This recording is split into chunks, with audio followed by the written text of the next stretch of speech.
Hey, so don't quit your job to build a startup. All over YouTube, Twitter, and other social media platforms, you'll see people who are living the dream. This indie hacker phenomenon where you can travel the world while building your software has swept the scene and made it more about the lifestyle than anything else. But surely not everyone wants to do that, right? And more importantly, not everyone can do that. So I want to take this video to talk about why it makes sense to build your startup while you're still working a job. And who knows, maybe your business takes off and you are able to quit and work for yourself. That's great. But here's how you can set yourself up for success in the meantime. So let's talk about financial stability. I want you to imagine two scenarios. The first scenario, you're working a job, and maybe that's a software engineering job, which can be incredibly lucrative and come with some amazing benefits as well. You know that every 2 weeks you'll get a nice paycheck, and if you're in the US, you can even go to the doctor. The people that rely on you also know that you'll always be able to provide for them. Now imagine another scenario where you give that up and go all in on building your startup. Maybe you have 6 to 12 months of savings, and if you don't make it in that time frame, things start to get a little bit difficult. Every decision you make will be revenue oriented, I can guarantee you that.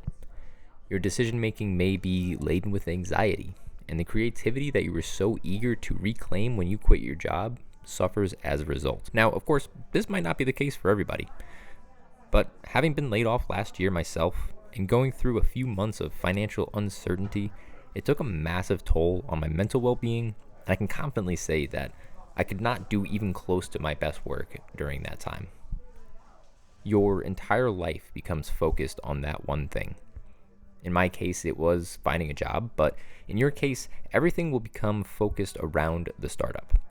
It becomes incredibly difficult to do anything not related to it, so that means relationships, hobbies, and even your health can become deprioritized, which is a really, really dangerous cycle to fall into. And that was my experience with years of financial runway, not months. So the question then becomes, can you still succeed at building a startup if you don't go all in? And my answer to that would be absolutely. And I might argue, even if you work less hours since you do have a job, that your chances of success are higher with that sense of stability.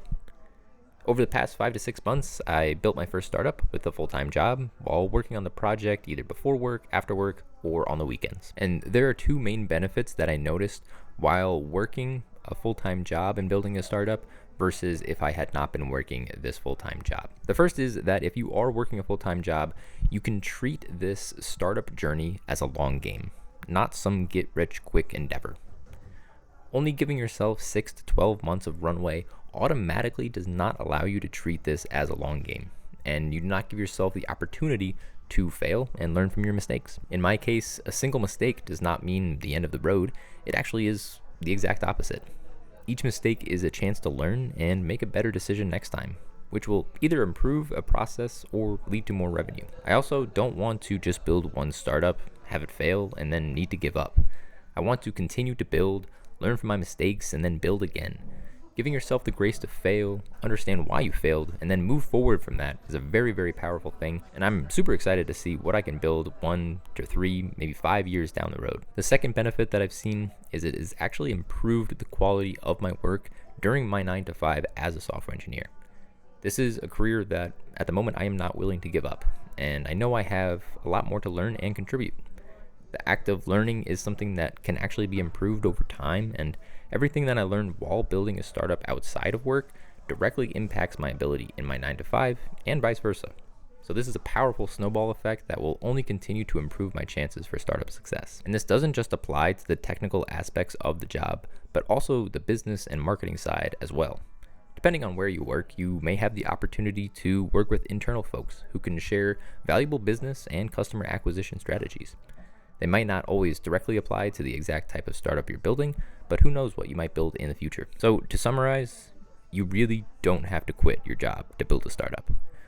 Once you have some momentum and revenue coming in, that could change things. But if you're starting day one right now, it truly might not be in your best interest to go all in. If you really hate your job, use it as a motivating factor to work hard outside of work hours and build the life that you really want. If you're currently building a startup or thinking about doing so, let me know down in the comments. And if you want to see more startup ideas and content, please subscribe. I've been sharing everything about my journey so far, and I'd love to have you along for the ride. Thanks again for watching. I hope you all have a great day, and I'll see you in the next one.